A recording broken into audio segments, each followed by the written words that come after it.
રાજ્યના વિવિધ જિલ્લાના 20 માર્ગો પર રૂપિયા 1147 કરોડના ખર્ચે કામગીરી શરૂ કરવામાં આવશે. ગુજરાતના માર્ગોને આધુનિક બનાવીને પર્યાવરણને અનુકૂળ ટકાઉ વિકાસની દિશામાં આપણે આગળ વધી રહ્યા છીએ. વડાપ્રધાન નરેન્દ્ર મોદીના સ્પીડ અને સ્કેલના વિઝન અનુસાર ભારતના રોડ નેટવર્કના વિકાસની ગતિ અને તેના સ્કેલમાં પરિવર્તન જોવા મળી રહ્યું છે. આ વિઝનને અનુરૂપ રાજ્યના મુખ્યમંત્રી શ્રી ભૂપેન્દ્ર પટેલના નેતૃત્વમાં આ વર્ષના બજેટમાં રૂપિયા 1147 કરોડના ખર્ચે માર્ગોના નિર્માણ કાર્યમાં ક્લાઇમેટ રેઝિલિયન્સ અને નવી ટેકનોલોજીના ઉપયોગની જોગવાઈ કરવામાં આવી હતી. તે અનુસાર રાજ્યના વિવિધ જિલ્લામાં 20 માર્ગો પર આ ગ્રીન ટેકનોલોજીની મદદથી કામગીરી શરૂ થવા જઈ રહી છે.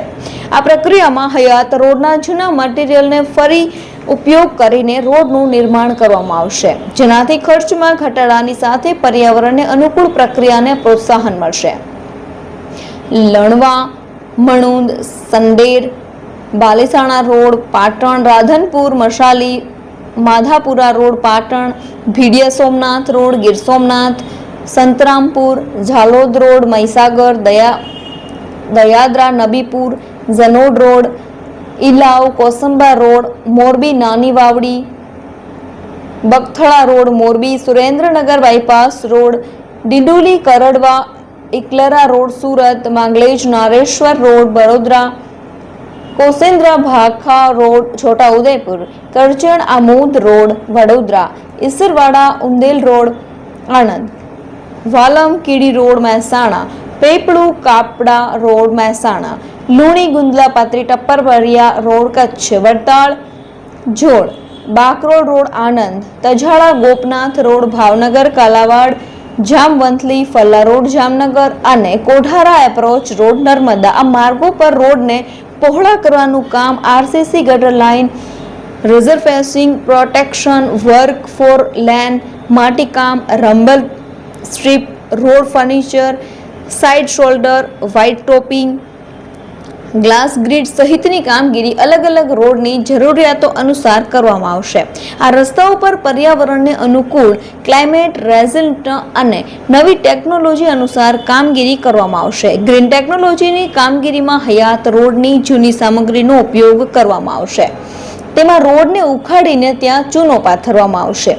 આ સામગ્રીને પલ્વરાઇઝ કરીને તેનું રોલિંગ કરીને સ્થિર કરવામાં આવશે. ત્યારબાદ રોડની ઉખાડેલી જૂની સામગ્રીને આ સપાટી પર પાથરીને ડ્રાય રોલિંગ કરવામાં આવશે. ત્યારબાદ તેના પર સિમેન્ટ સ્પ્રેડ મશીનથી સિમેન્ટ પાથરી તેના પર કેમિકલ સાથેની સિમેન્ટનું સ્ટેબિલાઇઝેશન કરવામાં આવશે. ત્યારબાદ પેડ ફૂલ રોલર, ગ્રેડર તથા ન્યુમેટિક ટાયર રોલરથી તેનું લેવલિંગ અને કમ્પોઝિશન કરવામાં આવશે.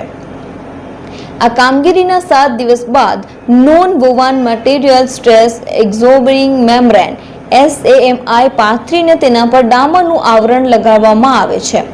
SAMI એક પ્રકારની હાઈટેક ફાઇબર શીટ હોય છે જે ડામર પથરાતા પહેલા લગાવવામાં આવે છે. તે તિરાડોને ઉપર આવતા રોકે છે, ગાડીઓના પ્રેશરને શોષવામાં મદદરૂપ થાય છે અને રોડનું આયુષ્યને વધારે છે.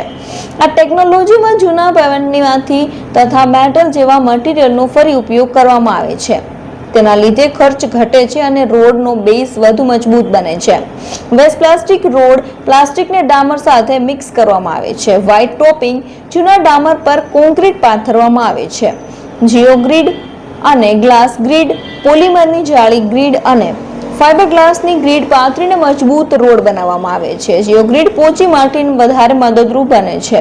રોડના વજનને વહેંચવામાં મદદરૂપ થાય છે. ગ્લાસ ગ્રીડ ડામરની લેયર વચ્ચે પાથરવામાં આવે છે. તે રોડનું આયુષ્યને વધારે છે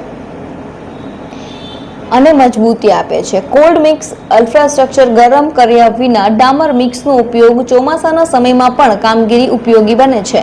સિમેન્ટ સ્ટેબિલાઇઝેશન રોડના બેઝ નિર્માણ કરવામાં આવે છે. ઇન્ટરલોકિંગ પેવર્સ નાના કોન્ક્રીટ બ્લોક્સને એકબીજા સાથે લોક કરીને પાથરવામાં આવે છે. પેનલ કોન્ક્રીટ એકસાથે રોડ બનાવવાના સ્થાને કોન્ક્રીટના અલગ અલગ સ્લેબ પાથરીને રોડનું નિર્માણ પરપેચ્યુઅલ પરમેન્ટ ઘણી બધી લેયર સાથે મજબૂત રોડનું નિર્માણ. આ રોડના મેન્ટેનન્સનો ખર્ચ ઓછો રહે છે અને લાંબા સમય સુધી રોડ કાર્યરત રહે છે.